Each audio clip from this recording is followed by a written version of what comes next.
Call the meeting of the North Liberty Planning Commission to order, October 4th meeting. Can we have a roll call, please? Ahern. Here. Bathke. Here. Janizer. Here. Heisler. Here. Staber. Vincent. Here. Willer. Here. I need an approval of the agenda, so can I see a motion? I move to approve the agenda. Motion by Heisler, And I'll second that motion. second by Willer. All in favor of approving the agenda, say aye. Aye. Any opposed? All right, our agenda is approved. Moving quickly, item number 3, the North Ridge Parts 2 and 3 preliminary subdivision plat. Do we have a staff presentation?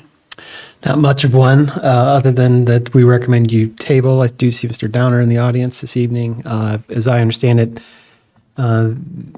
Scanlon family and the Fjords HOA are close to an agreement, but just not quite there. I would recommend that you table indefinitely. I have every confidence that it's going to be back next month. However, if you table indefinitely and it's not, we don't have to go through this exercise. You can just simply bring it off the table, and Grant, correct me if I'm wrong. Yeah, that's correct. You don't have to table to a date certain. Thank you.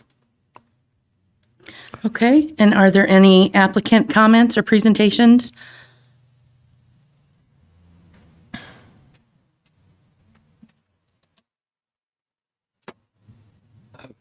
Excuse me, very briefly, what Mr. Resnick said was absolutely accurate. There has been an exchange of documents between the parties regarding certain provisions that would be put in a subdivider's agreement and the like. I just received one back from the HOA today. Only had an opportunity to look at that briefly, but I don't think that there's any substantial issue separating the parties, and I would have no reason to believe that we couldn't be back here in 4 weeks and hopefully be agreed as to how this would progress. Okay, well, thank you. Thank you. Are there any public comments on item number 3 in the agenda? If there are no public comments, then I turn it over to the commission if there are any questions or comments. And I also point out page 11 of our packet shows the staff recommendation. If you want to make a motion, and it does reference tabling it until November, but you could say table indefinitely if you so choose. But if there are any questions, I open it to that. Otherwise, we're okay for a motion. I can, if we're all good. I'll move that the planning commission table this item indefinitely. Motion by Heisler, I'll second. second by Ahern. Could we have a roll call vote, please? Ahern. Aye. Heisler. Aye. Bathke. Aye. Janizer. Aye. Willer. Aye. Vincent. Aye. Great. All right, we'll move on to item number 4, the Quick Start preliminary site plan. The staff presentation. Okay, I have a few slides up on the TV if you can see them. This is in the Evermore subdivision. This would be the west side of 380. Probably noticed it over there. It seemed to be doing work for the DOT, has been doing a lot of work with grindings and things like that. So we have been talking with the developer and Quick Trip for quite some time about bringing a retail store in this location. We've been a little hesitant from a staff perspective because I'm sure as if you've driven that area, the intersection's not ideal. We do have a vision for a roundabout in that location, but there are lawsuits pending, and we have no idea when those are going to be completed. What we agreed to with the landowner is that we would allow a one-lot plat, but nothing more beyond that. City engineer and we all agree that again, this is a potentially dangerous intersection, and having a lot of traffic there would not be acceptable. But having one store there and one lot would be okay. So just here's kind of how the site lays out. Would be regular and diesel gasoline. Would have a right in off of Jasper. You can see the subdivision road to the north. High amount of masonry, which we appreciate, but typical quick store in Iowa as it is. So we did have 2 findings, and we do recommend that the commission accept those 2 listed findings and forward the preliminary site plan to the city council with a recommendation for approval. Okay. Thank you. And is there an applicant presentation on item number 4 tonight? They're not here, so they are out of Wisconsin. So I did chat with them. They are aware of this, and we worked with them throughout the site planning to get to this point. So, Thank you. Are there any public comments? If so, you can come to the podium and introduce yourself. Okay, so we'll go to questions and comments from the commission. And I will note, it looks like it's on page 55 of our packet. If you're looking for the recommendation, the actual documents for this item start at 52. Any questions, comments? No questions. So you say there's a roundabout gonna go there, or that's the idea, or? one day, yeah. Yeah, there's a few odd intersections, and the roundabout allowed for all of those several drives to exist, and I think it would be something of a high quality that you see kind of at our entrances over by the high school and things like that. If it were up to us, we'd have it there already, or we'd begin construction. We just can't acquire the necessary right of way at this point in time with lawsuits pending. So would there be a benefit to wait until you get the roundabout planned out better, or? I think that would be, Potentially years. yeah. The roundabout is not a certain thing. It is something that is aspirational, probably. I think it's been generally agreed to as being a good idea, but by a lot of people involved. But the land in question that was needed for the roundabout is owned by one city and being litigated against by another, and there's countersuits. There are suits regarding eminent domain by the owners, by the tenants. It's a little bit of a mess right now. And so rather than dangling this property out to be undeveloped for years and years and years, I think staff came up to the conclusion that allowing the construction of a temporary road and the building of one lot and a stormwater detention basin to support stormwater and surface water off of that is a reasonable step forward that we can take now. But anything that's going to dramatically increase the traffic over there is going to be on hold until we have a more permanent solution. Hopefully that's a roundabout or some other solution that's agreed upon by the parties. But that would be that involves Coralville, Tiffin, North Liberty, and Johnson County, and the property owners. So the safety measure we're taking is only allowing one lot to be developed. Correct. So any future requests, we would tell them not until we have a roundabout or different safety plan. That's going to be a condition of the developer's agreement. That's something to be addressed later. But this phase here is a Because obviously we wouldn't let it go forward if we thought it was unsafe. correct. And we have our engineer here who can speak to relative safety stuff. I have a liberal arts degree. Well, and the controls then at Jasper and Forever Green will there be Just stop signs. just stop signs? Okay.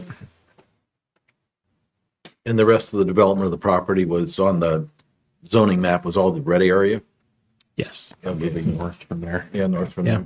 I mean, it's a pretty significant commercial, light industrial type subdivision. I think we're anxious to get a development. We heavily invested in installing a sanitary sewer lift station over there with anticipation of development. So Well, we also think this will be another artery to our west side development from everything else you read in the paper for what Tiffin's putting over there as well, correct? correct. Yeah. I think This would be the exit where the Top Golf and whatever would be accessed? Yeah, and I think trends for, I would say even more industrial, but having interstate access, it's ideal from an interstate access with all the improvements to the 380 interchange, and so that one of those properties was on a short list to a pretty significant economic development project that we were missed it by that much.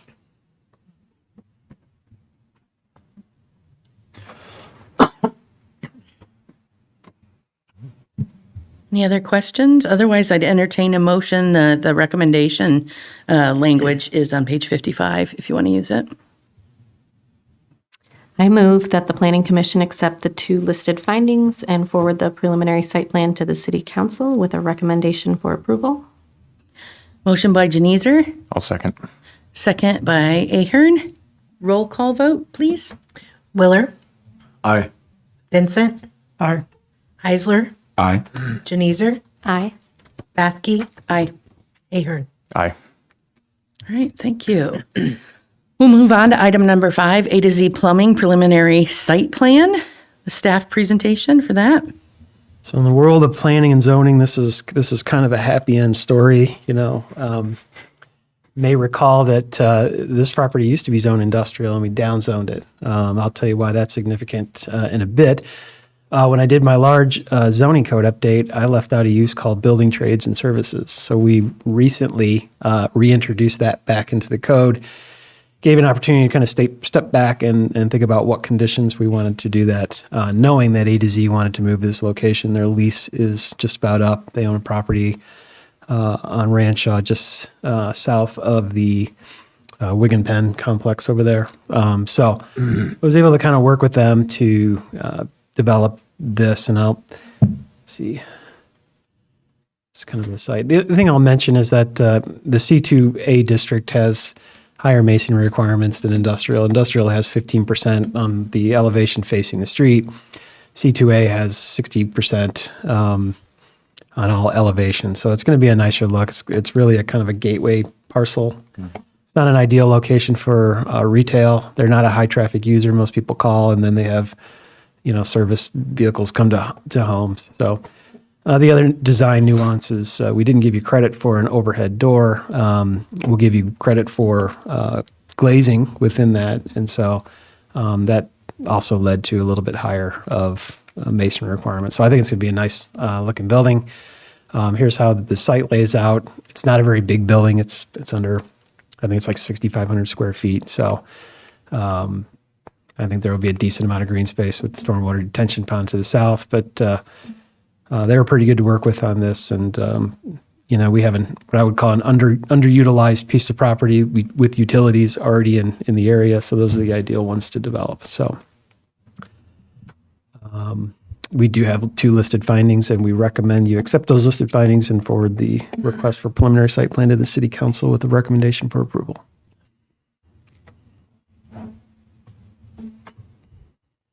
And I had a good chat with the property owner today about their name, Galaga, which is one of my favorite games growing up as a kid. So we shared some youth stories about playing Galaga in the Aladdin's Palace.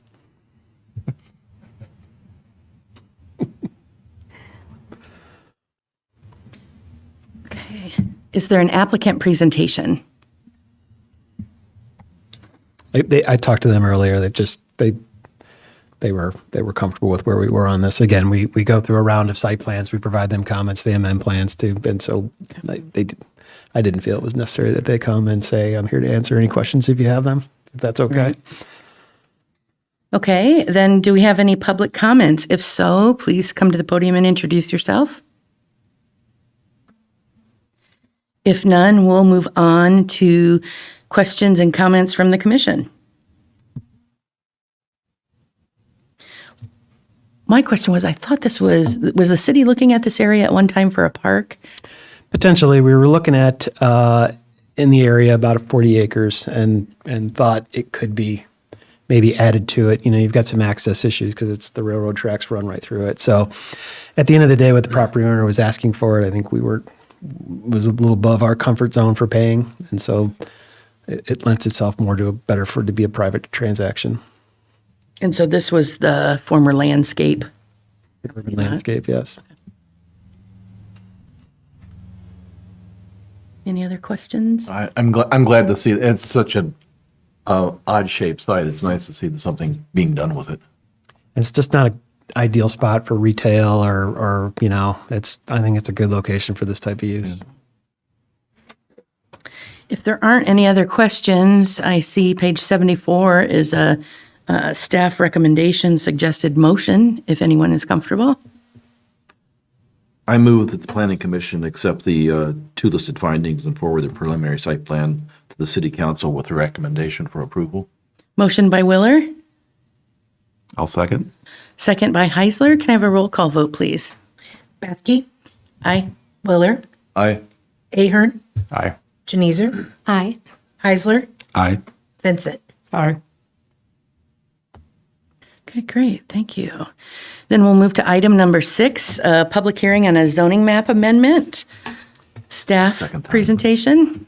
So this was recently annexed into the city.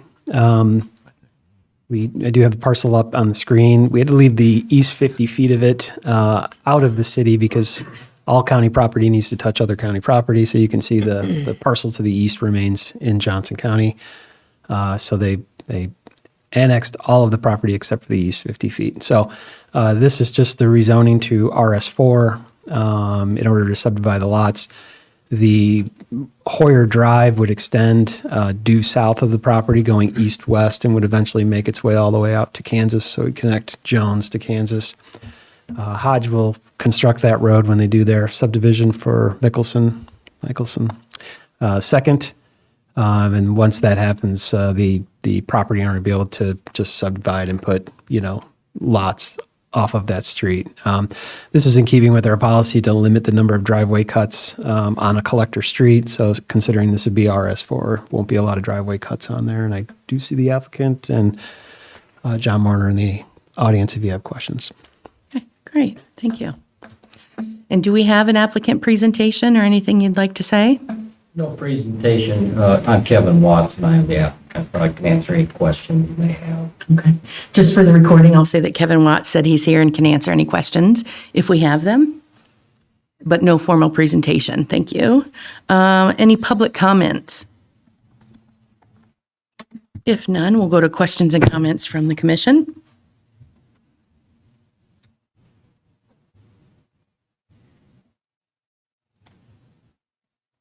I guess my only question for Ryan was, I guess, this area, which is largely incorporated or unincorporated county, is this, I know we've talked about in the past about property owners annexing in the city.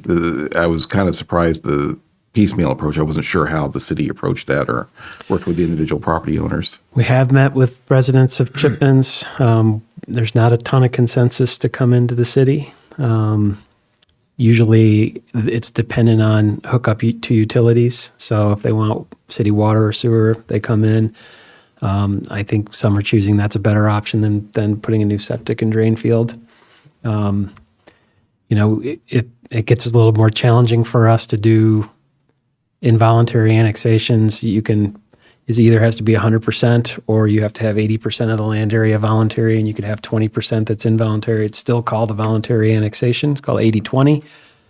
Anything beyond that, you'd have to take it to a referendum and vote to try and bring them in. That's a pretty drastic step.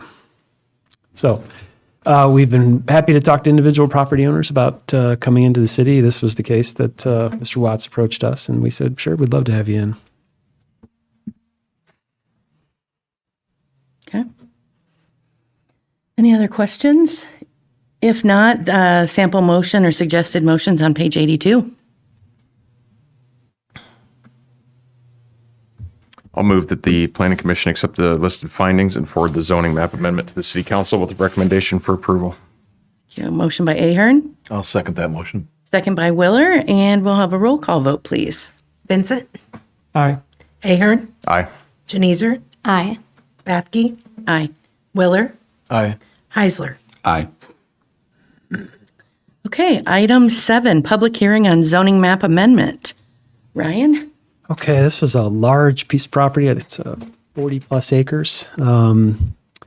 Property owner have it under contract and just talked to city staff about rezoning to C3 and the RM12 district. I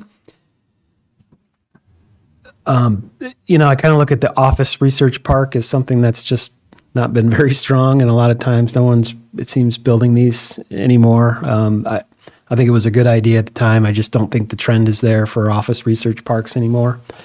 That's kind of why I'd introduced this C3 district, which is the, a higher intensity commercial district, allows for larger, bigger box type uses, allows for horizontal and vertical mixed use, allows for standalone residential building height up to 70 feet. I think proximity to the interstate or major roads, arterials are appropriate for that location. So a part of it would be C3, and then the interior part would be RM12. I think this area is appropriate for a little bit higher of a density that we're seeing here. So staff is supportive of it. Just to the east, you've got RM12. To the north, you've got RM12. To the south, you still have Office Research Park, but the property owner to the vacant parcel has already requested a C3 district. So I kind of see that Office Research Park transitioning to that C3 district, especially along that west side of Kansas, east of the interstate. We did have a neighborhood meeting on September 19th. I failed to mention that on the previous one, but there are no objections. So on this one, a few people outside of city staff and the applicant attended. They just had general questions about the type of development. We haven't received any formal objections or anything like that. We did review this in accordance with our approval standards. I just wanted to put up some of the bulk standards that I had mentioned, just to give you an idea of what the development type. They submitted a preliminary plat, so that'll be before you next month. So Madison would come down. It's currently stubbed. It would come down and then turn east and connect to Kansas. We did have one listed finding. We do recommend you accept that listed finding and forward the request for zoning maps amendment to the City Council with a recommendation for approval. Thank you. And do we have any applicant presentation?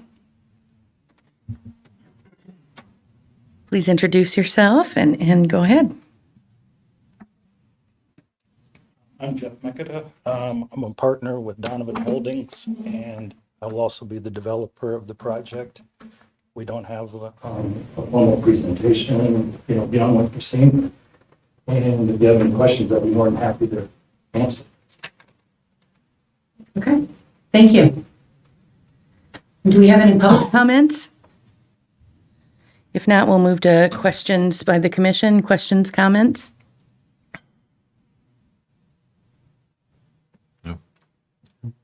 Makes sense. The intent makes sense. Do we know of any potential uses that obviously would come with the preliminary plat and so forth? Has there been any discussion yet? Yeah, I mean, the RM12, they were looking at more of a townhouse type style of development. I think the C3 lends itself, they don't quite have an idea for what that could be. So I think they liked the flexibility of it being a commercial use. Again, this is another tough one because you're getting off the main strip of Penn Street, which tends to be stronger from a commercial standpoint. So could be the potential for a commercial use against the interstate, or could be a higher density residential or potentially a mixed use development. But as you said, that's consistent with all the surrounding areas too as well.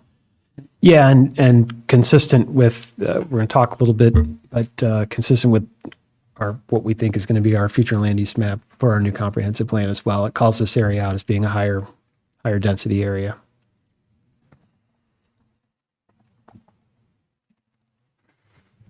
So you'd say Madison would come back and turn and connect with Kansas then at that point? Might be called something different at that point, but yeah, it would come down and then go east to connect to Kansas.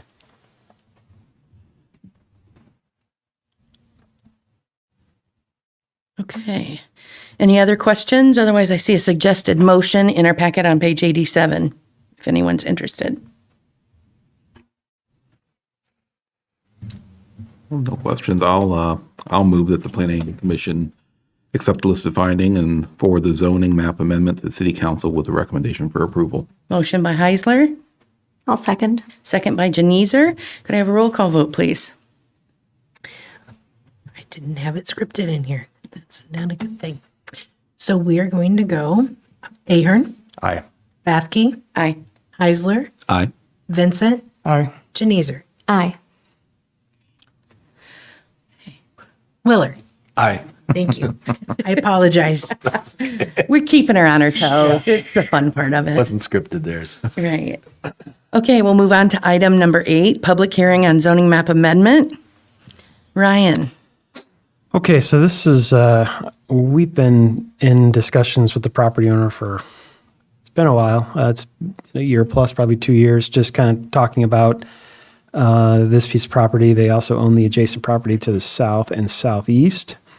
But this was recently annexed into the city, currently zoned ID, which all properties, once they're annexed, are given. The properties to the north were zoned C3. And this is a similar request to C3, and we kind of are envisioning these parcels kind of coming together as kind of a master plan, if you really want to call it that, kind of development where they're, access management and sharing of utilities and stormwater management and those types of things. So I know they've talked with the property owner to the north about, acquiring some property for uses, and so those are ongoing, but not quite firm at this point. We did have a neighborhood meeting on September 20th. There were 3 people attended. 2 of them represented one property. So those 2 property owners representing one property expressed some concerns. I'll go over those in a second. There was another property owner there, didn't seem to object to the request. I think inquired if they'd be willing to purchase the property. So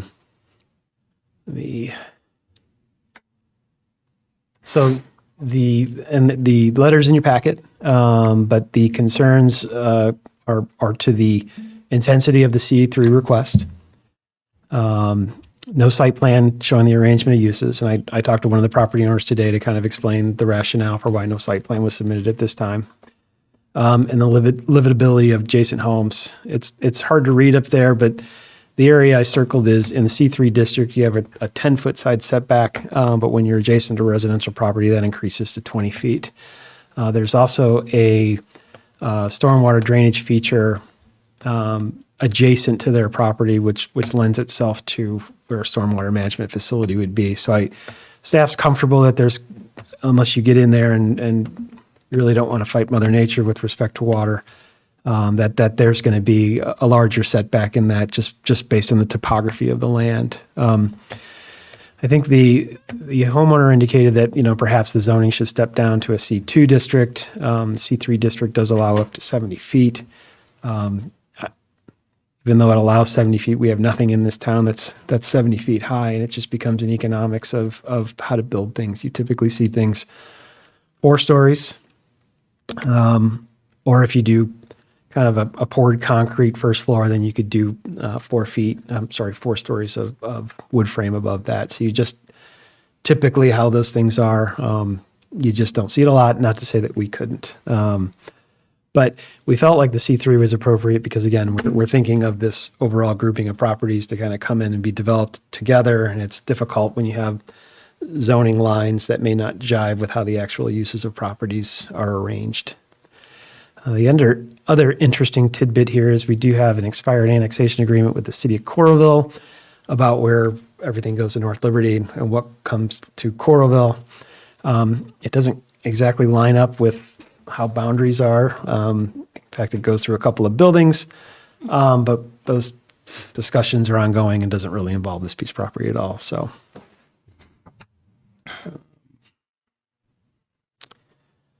again, we believe that the property is consistent with the approval standards in the code. We think the C3 district is really what's establishing the character in this area. It's really at the intersection of 2 arterial streets, which is where a higher intensity commercial would go. Those 4 residential properties are kind of tough because they're smaller.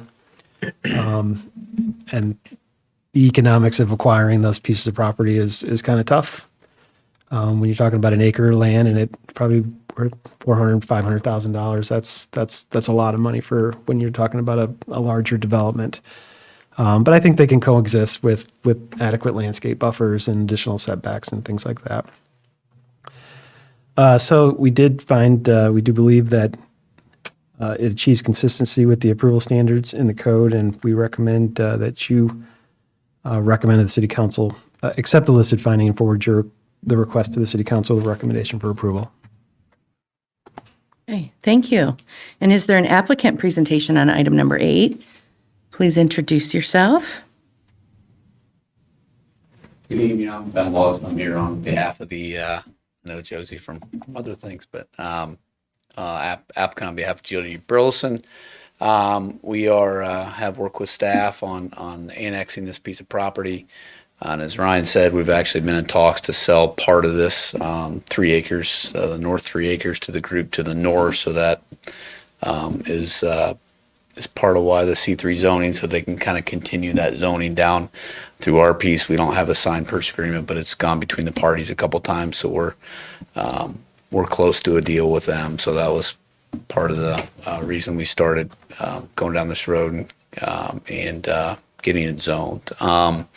As Ryan said, we do have quite a buffer behind the folks that it's a concern. There's probably we'll at least have a 50-foot setback in some spots, even more. So I feel pretty comfortable that we're going to be able to kind of stay out of their backyard and give them some space just because of the natural lay of the land there. So we felt like that was a big part of their concern, was just having development up close to their residents. So I'm here if anybody's got any questions, be happy to answer any. So Thank you, Ben. Yep. Are there any public comments on item number 8? If not, we open it up to questions and comments from the commission. Ryan, the property owners who wrote the letter, as I'm looking at this map, is that the large parcel to the south, or is that? So they would be west located side. at the southwest Okay. kind of corner of their property, of the subject property. Okay, so not the larger parcel with the pond on it, but the one No, above it to the. This group owns the lot directly to the south. Well, that one as well. Okay. Yep. And it looks like all the stormwater drainage moves to the southwest, if I'm reading the topo right? Yep. So that's where it would be collected and Yep. retained or detained. Yes. I just think this intersection of 2 major arterial roads is critical Yeah, and I for the think commercial development. I think we would be careful about anywhere, but certainly if you look at intersections or arterial roads, an intersection of 2 arterial roads, those tend to be healthier. I mean, look at Penn and Ranshaw and those types. So that's definitely what we took into consideration for our higher intensity type zoning. Yeah, in my mind, this is a natural fit, and this was an area that was a topic of conversation in the advisory committee meetings for the new land use map. So I think this fits. You just think of all the traffic of all the kids going to the high school Well, and events and everything. all the new else. development there to the north, and the population and demographics that can be serviced there. Yeah. We did meet with the high school kids to talk about the comprehensive plan. They were really engaged, and they're clamoring for kind of like a hangout spot. I think some kind of hangout at the depot across the street. But maybe there's an opportunity there.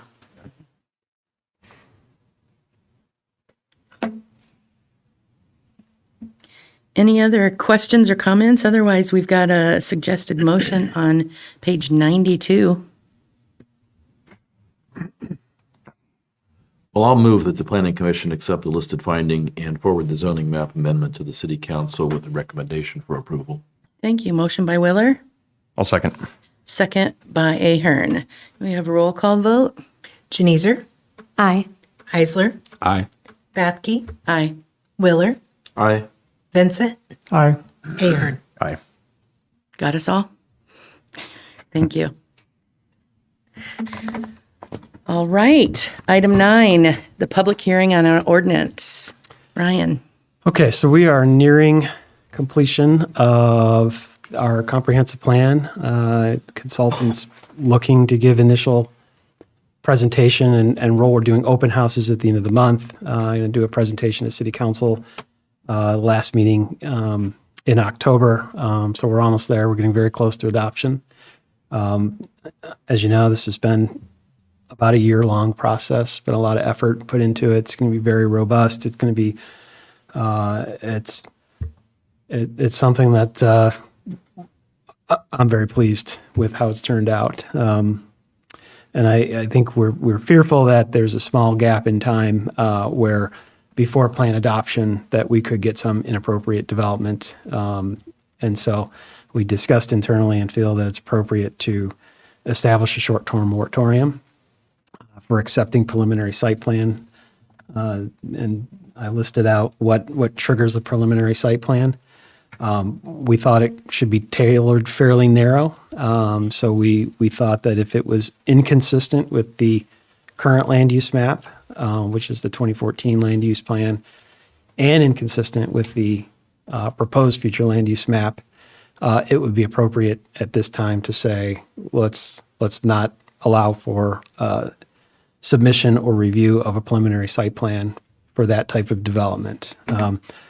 I looked at the map today. It's up on the screen. It's those areas that are kind of outlined in blue. It's predominantly industrial properties. There's one commercial property on Jones that used to be the old antique store that seems like, how would this ever be zoned commercial? I think a lot of those industrial areas are legacy type industrial areas. And if you remember on Liberty Villas, I think everything kind of north of Penn at one time was thought to be going to be our industrial area, and residential would be south, and everything kind of changed with that. But you still have these pockets of industrial property, with Jones Boulevard now being extended through. It really just opened up that property on the east side.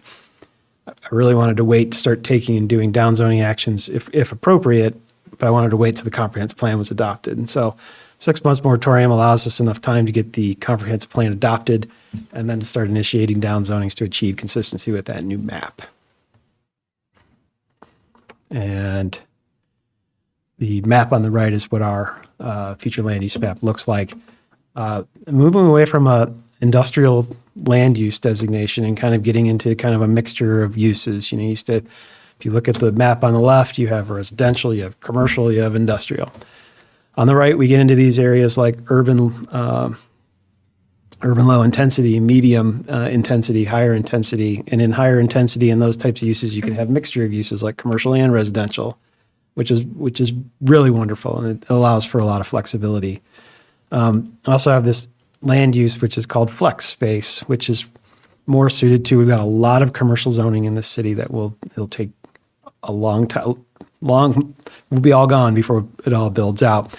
But to be a little bit more flexible and have it as more of a heavy industrial, light industrial without it being kind of industrial land use. It's just kind of a heavier commercial use. We don't have a lot of kind of like wet, as we call them, industrial uses in the city. We have larger big boxes, but they tend to be indoors. We don't have a lot of outdoor industrial uses. So I think that lends itself to be more of a kind of heavier commercial use. But we will certainly get more into that. But we generally think we've seen the draft. We provided feedback. We feel that the proposed future land use maps pretty close to being the final product. And Grant, I don't know if you want to add anything. I don't know what I could add. I think not that you spoke too long. I think you covered everything beautifully. This is a long, ongoing process, and this body will have input and see the plan from RDG prior to it getting sent to City Council, and the amount of time and effort and treasure that's gone into this. I think it behooves us to treat that process with the respect it deserves, to make sure that we don't take any action that then undermines those efforts on a temporary basis, so that this body and the council can have the time they need to review any proposed changes to bring those things together, so we can achieve consistency. The only thing I guess I would note is that on any of your approval standards for any of the rezonings you do here, one of the factors that is referenced in the code is that the consistency of the proposed amendment is consistent with the comprehensive plan and in the adopted land use policies. And so that's an override. That's the first thing you look at is, does this match the comp plan? Does this match the future land use map? And this is an effort. If we're going to change all this at once, and then it's a good opportunity to take a step and make sure we can start based on their completed product. So, okay. Thank you. Are there any public comments? If not, we'll move to questions and comments from the commission. My question was just how common or rare, controversial is a moratorium? Depends on what it's for. Only six, right? Only 6.5 months. It didn't seem, or six, So didn't seem too lengthy. this one is very similar to one that was enacted in Iowa City in 20, I want to say 17 or 18. There was a statute that was pending that they wanted to figure out how to handle new types of permits. Let's hold off on issuing this kind of permit for a period of time until we figure out, develop a plan to assess that. Lynn County just to put in is putting forth a moratorium on utility scale solar because there is a concern that they might have enough of that right now. Are we devoting enough or too much? And so they wanted to take a temperature check. So there are any number of valid reasons why you'd want to tap the brakes on any process. This process is done by ordinance and is essentially ministerial. There's not a lot of discretion as far as you apply for a site plan, you get to go through the application process. This we need an ordinance to put the brakes on that so that someone cannot get in and then technically check all the boxes and have have a path to implement something that's inconsistent with that plan as a matter of right, which they could. And so the goal here is to hopefully have persuaded you that this is a good idea and do the same thing with the city council next week. The plan is to skip the 3 readings and get this through in one go so we can have a quick pause and limit the likelihood that we get anything that's inconsistent with that. I feel like I'm talking a lot. You guys feel that? Sorry. He does. Brian? So you don't think that the 6.5 months stymies development within the city? I mean, given the amount of construction that's going on and how Not prices are not in the escalating. general sense of commercial or residential development. There's not that much inconsistent. I think there's the potential for inappropriate development that could come through that.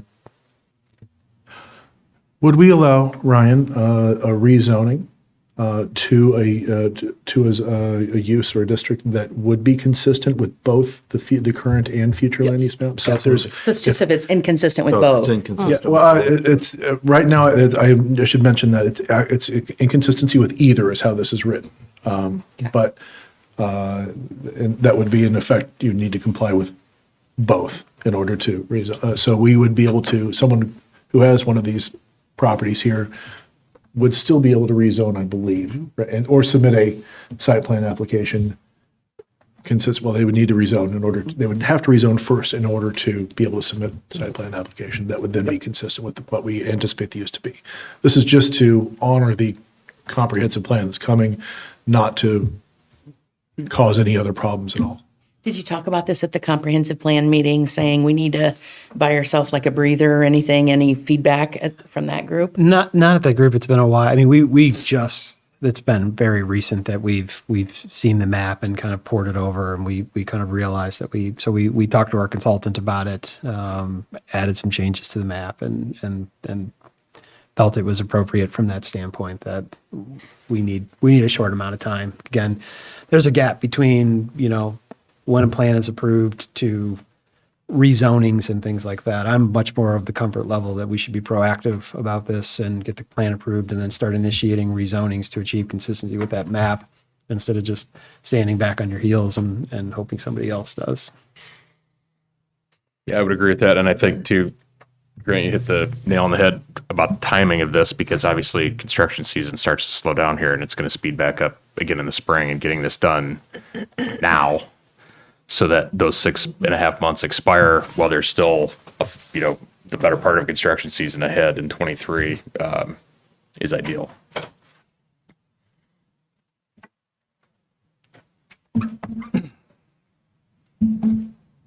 Any other questions or comments? So we did have 3 listed findings, and we recommend you accept those 3 listed findings and forward the ordinance to the city council with a recommendation for approval. I believe it's on page 102 if you have any, want to follow the suggested language. There's no other conversation. I'll entertain a motion. Well, I can move that the Planning Commission accept the 3 listed findings and forward the ordinance amendment to the City Council with a recommendation for approval. Motion by Heisler, I'll second. second by Ahern. Can I have a roll call, please, Tracy? Ahern, Aye. Heisler, Aye. Bathke, Aye. Willer, Aye. Janezer, Aye. Vincent. Aye. Great, thank you. Item number 10 is approval of the previous minutes. Has everybody had a chance to review those? Any questions or issues? No questions. If there are no questions or revisions, I'll entertain a motion to approve them. I'll move to approve the previous minutes. Motion by Ahern, I'll second that motion. second by Willer. All in favor of approving them, signify by saying aye. Aye. Any opposed? Great, thank you. Ryan, old business. No old business. Okay. How about new business? I had a couple of neighbors talking to me over the backyard fence Uh-oh. about the Save the Scales Bend Farm.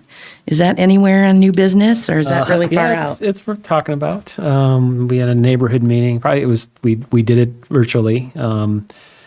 I think at one point in the time we had 70 people attending, so it was by far the best attended meeting that I've been part of. There's a lot of objection to it. They're above the 20% protest rate in my world. That means it's got to have, not for you, but for city council, at least three-quarter majority. So on the normal schedule, it would have come to the October meeting. We talked and said, you need to try and pump the brakes to see if you can, try and work with the neighborhood to get something that they might support. I don't know if they can get there. The challenge is you've got land costs. There's 2 parcels there. We'd like to see them develop together. You've got demolition costs, and then you've got cost to construct things. And then, that costs a certain amount. And I think it's going to be a real challenge. And I've had a lot of people call me about trying to put, a R4 subdivision with the loop road and it just doesn't pencil out. So what is appropriate there? Stay tuned. So may come to you in November. We'll see, As a amendment, a zoning amendment, or a preliminary plat? It is a zoning map amendment. It's with a PAD, so it has a preliminary site plan attached to it. And so if there was any best course, I thought that was it, because you can't say one thing and do another. You're bound by that plan. Now, whether you like that plan is up to whoever. But And is the issue, I'm sorry, I got such peripheral feedback. It was so shocking how strong people felt that they want this farm reserved for like a community gathering location, but the developer wants to multifamily housing or a retirement. They had 2 duplex-style townhouses. I think there were 11 of them, if I recall, so 22 total units, and then there was a 4-story building. It was a pretty large building, but aimed to be like a 55-plus community. So it's tough. I mean, these are the hardest. I always say the last piece of the puzzle are the toughest ones, and you have essentially a developed residential subdivision, single family on either side. You do have a collector street moving through, but and you've got a 8-9 acre piece of property, and how do you make it fit and make it work? It's been up for sale for a while, right? It's a real challenge, and that's it. I mean, it's privately owned. I've talked to a few people. It's not on any council goals or any directives that we should be looking for park space. Not that can't change. These things change. But we were looking at a larger park space in the general vicinity, north of Jones, west of Ranchaw, but in the tune of 40 acres. So it can really be a community park. 8-9 acres, this lends itself more to being pretty much just a neighborhood park. So. You guys heard anything about the Scales Bend Farm? I just noticed that the signs seem to be it seems like there's another bunch of signs every time I drive anywhere near that neighborhood, and I think the word is spreading. But beyond that, I haven't gotten any direct comments. Well, and I thought it was something that was going to be industrial or something really inconsistent with the area, so. Yeah, and I think it'd have to be residential, some sort of residential. But, again, what is neighborhood scale appropriate is, we'll just have to see if they can make it work. Then a couple other rezonings, a couple preliminary plats. So I think we're appreciative that people are doing this work kind of as construction season ends, so that we're not doing it during the construction season, and we're trying to hurry up. So love doing this during the winter and fall. Any questions or anything you've heard that you want to ask them about? And I'll probably reprise the presentation that the consultant does to City Council to you in November, maybe, probably November. It just depends. On the comprehensive plan? Yeah, but knowing that you'll formally get to see it, recommend approval, and go through the formal process. It'd just be kind of hitting the highlights of the progress that's been made in the draft plan. Cool. And we do have an open houses toward the end of the month, so stay tuned for that. Great. If there's no further items, I'll take a motion to adjourn. I'll move to adjourn. Motion by Ahern, I'll second. second by Janizer. All in favor? Aye. We're adjourned.